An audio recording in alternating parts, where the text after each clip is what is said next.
McClure.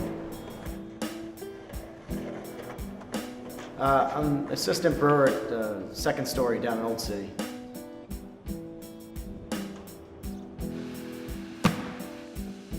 I started brewing when I was 21, but I guess I'd been around it for 10 years at that point. I grew up around it. My dad and two of my uncles brewed, just home brewed at the house. So I don't know, it was always sort of around, and I just started doing it myself. I just started making more and more of it, and kind of went from there. It's like, all good hobbies, they just go out of control.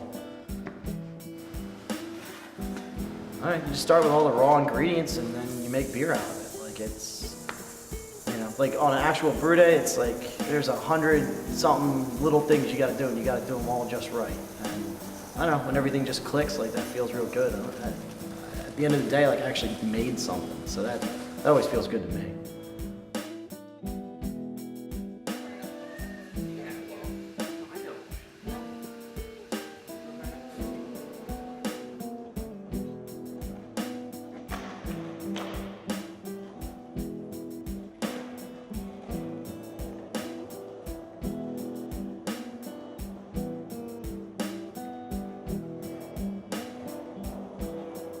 I grew up in Abington, so I started off skating Willow Grove Park.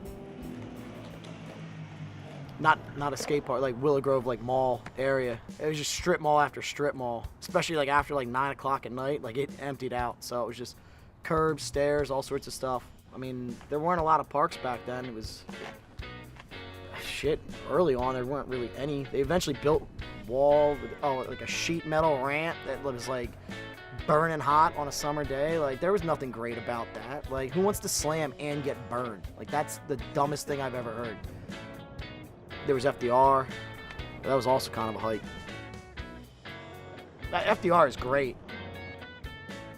Some of the shit, it was just I never skated a vert ramp or anything growing up. So, like, you just skated curbs and then you go to skate the bunker wall. Like, that's kind of a elite.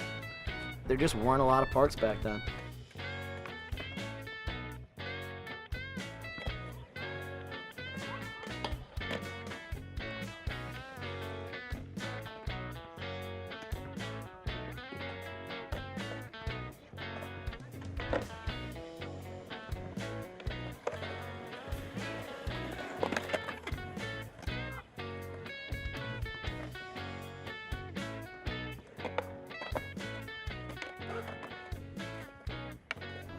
We're always kind of like hunting spots out. So Jesse, he showed me the ditch behind Lowe's out in Langhorne. It doesn't seem like that thing's that hard to find, but no, it's not once you know where it is, I guess. We built a bunch of stuff back there. Jesse wanted to build a little curb right on the other side of the hip. He had like galvanized steel and I think we ended up just like running it back there with a wheelbarrow. It was like the worst plan ever.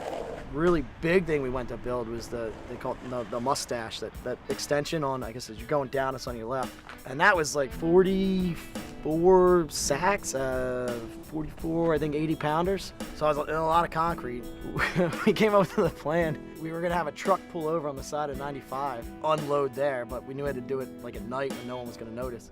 The tools, everything we need was gonna be like 4 runs. We staged it at Jesse's house. Cole was driving a truck, Jesse was driving a van, and I was actually in the woods right there. It was me and like 5-6 guys. Smelly was there, calling each other back and forth, waiting for somebody to like come down the on-ramp for 95. Jesse does the first drop, it runs real smooth. I got this like shop light. I'm out there on the side of 95, like flagging him in. And he pulls over, all the tools, we got a skid, all this stuff, and just unload it. Runs real smooth. He goes out, call Cole, gives me a shout. He's like, hey, I'm coming down the ramp right now. I'm like, okay, great. I'm out there like waving the thing down. I could see him coming down the ramp. He starts pulling over, but I quickly realize it's not a pickup truck. It's not Cole at all. It's somebody actually just pulling over. They think somebody needs help on the side of the highway. And I've already like waved come on guys, let's get all the concrete and everything. And he's getting on his shoulder at 95, and then 5 dudes come rushing out of the woods, like up at the car.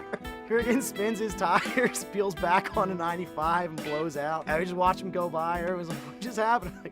I think some dude thinks we just tried to rob him.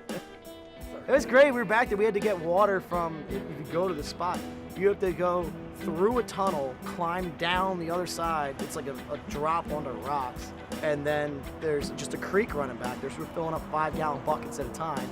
You take 2 5-gallon buckets, walk them through. You have to have like your head down, like walk through the tunnel with buckets, and then walk it like up the ditch, and we just mix up in the flat bottom of the ditch. Weird thing. I think it's still the way to do it is drop stuff on 95, but I guess you gotta be in sync. That was a funny one. But building a spot was great. That always felt good. Like you build it, you made something.